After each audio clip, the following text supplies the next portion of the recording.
સમાચાર સુરેન્દ્રનગરથી કે જ્યાં જોરાવરનગરમાં તંત્રના પાપે પાણીનો વેડફાટ થઈ રહ્યો છે। ખોદકામ દરમિયાન પાણીની પાઇપલાઇનમાં ભંગાણ સર્જાયું હતું। 55 કરોડના ખર્ચે નાખેલી પાઇપ તૂટતા ભ્રષ્ટાચારનો આરોપ લગાવાયો છે।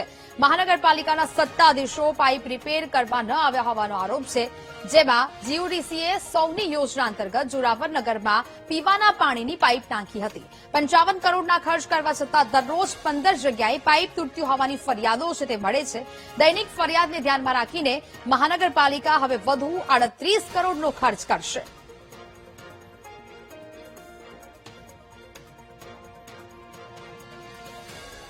વર્ષથી રેવા આવ્યો છું અને જે ધારો કે માંડવરાજી સોસાયટીમાં જાઓ એટલે ખાડા કરીને મૂકે છે, પછી ખાડા બુરવા આવતા નથી। થોડુંક પાણીનું ફોર્સ આવે તો જ્યાં જુઓ અહીંયા પાણીના પાઇપલાઇન હાલમાં અત્યારે બધે લીકેજ છે। પાણીની પાઇપલાઇન ખાડા કરે છે, પછી બુરવા 15 દિવસ સુધી આવતા નથી।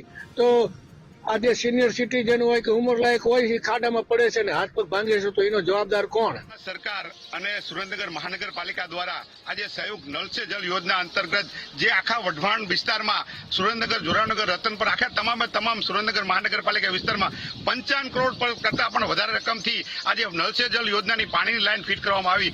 આજે એ જોવામાં આવે તો તમામ વિસ્તારોમાં આજે એના વાદળીકરણની પંપોડીઓ બહાર દેખાય છે।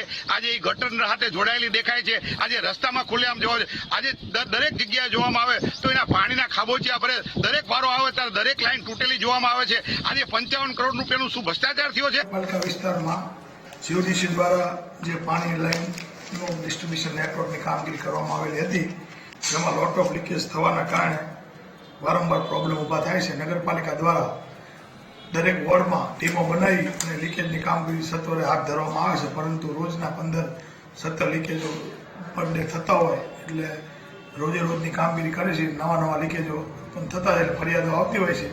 નગરપાલિકા દ્વારા એનો તાત્કાલિક નિકાલ કરવામાં આવશે। કાયમી નિકાલ માટે નગરપાલિકાએ SJMSSY યોજના અંતર્ગત ખાસ અનુભૂત યોજના માળખાકીય સુવિધામાં 38 કરોડના ખર્ચે નવી લાઈનોનું વર્ક ઓર્ડર આપેલ છે, જેમાં 100 કિલોમીટર જેવી જે જગ્યાએ વધારે લાઈનો લીકેજ થાય છે એ લાઈનો ચેન્જ કરવાની કામગીરી વર્ક ઓર્ડર આપે છે। ટૂંક સમયમાં કામગીરી હાથ ધરવામાં આવશે।